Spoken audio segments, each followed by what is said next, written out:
Hello, Andy here. Welcome back. Firstly, I need to apologise. If you've been following these videos weekly, which is what I set out to do, they've been absent for the last couple of weeks. I'm really sorry. It's a combination of factors. I've been very busy with Christmas things. I was a bit poorly, so I had a cough, which wasn't really conducive to recording videos. And I had a really great idea. I had this brilliant vision for a video.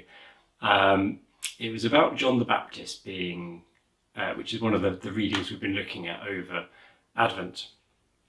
And it was about the river. So I had this great idea of going to a local river and recording on location.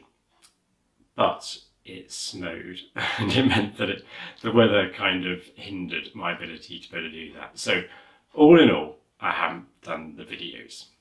Coupled with that, I'm making excuses here, left, right and centre, but coupled with that, on Sundays, a lot of the Sundays recently have been carol services, so Christmas has kind of interrupted the Advent pattern of normal preaching. So anyway, I'm sorry, but I thought I'd do a quick update today on my adventure card. If you got one of these, I gave these out at the celebration service at Glenmay at the start of December. To encourage you all to keep a watchful eye on where God might be breaking into the world during Advent. Advent is a time of watching and waiting. We're looking for signs of the new kingdom. Jesus has already come to this earth. The earth has already been broken open, with the heavens have already been opened and the Spirit's been poured out on the earth. It's visible everywhere. So I gave you 10 things to try and do before Christmas to just give you some ideas of places where you might see the Spirit of God breaking into the world. And I thought I'd give you an update of how I'm getting on so far. There's a week to go. So I've still got time, but let's have a quick run through. So watch the sunrise. Yes, definitely done that.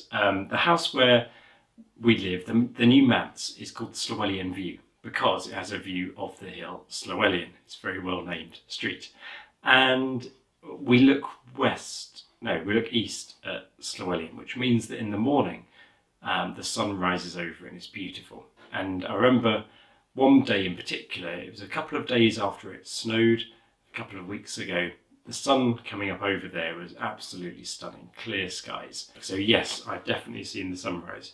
Eat something new? Yep, we got a packet of sushi from ShopRite, which was a bargain, £3 for a box of sushi. I've had sushi before, but I hadn't ever tried wasabi. So that was an experience and I really liked it. Say something nice to a stranger. Now this is the one that I haven't really done actually. But I've done it in a way in that, in churches, I've been able to bless congregations, and some of those have been strangers visiting our churches. So sort of, but I need to work on that one. Give some money to charity. The churches have been involved in all sorts of fundraising things over the last few weeks. But I saw a group of people, I don't know who they were collecting for actually, but they're in ShopRite doing their own sort of Christmas carol singing. So it was nice to be reminded that people outside of the church are collecting for charity as well. Sing carols with others. Yes, I've done lots of that. We had a great time going around the streets of St John's, walking around with loads of sort of teenagers from the Youth Alpha group that's going on there. It was really, really fun. Pray, naming everyone in the church you can think of. Yep, that takes a while because there were 4 churches, but yes, I do that. Go to bed earlier than normal. Yep, I've done that one. Listen to a child laughing, but that's quite easy because I've got a child in the house who's very funny and laughs a lot. Also, it was great to see children making other people laugh at the St John's School play. We saw the Grinch that they put on last week, which was great.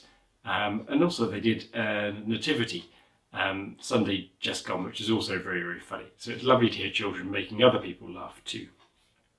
Contribute to the reverse advent calendar.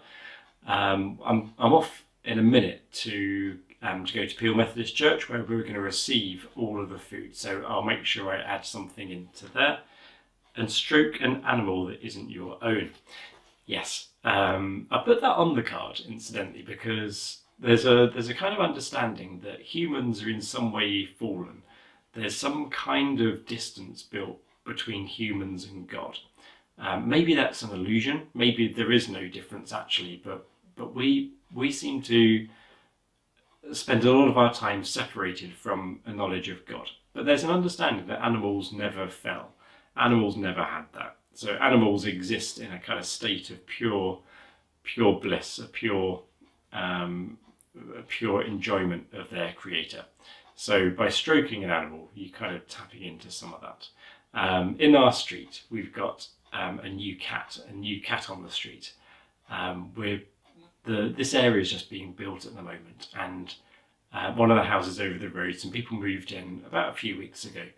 But suddenly a new cat has appeared. I think they must have been keeping it in till the cat got settled in the new house, and it's great. It's this big, chunky, black and white thing. It's really friendly. So that's a joy to stroke and to pick up. Okay, so I think I've done, by the end of today, I'll have done 9.5 out of 10. I wonder how you've got on. Okay, I hope to see you before Christmas, maybe on Christmas Day itself. We've got services at Peel and St John's on Christmas Day.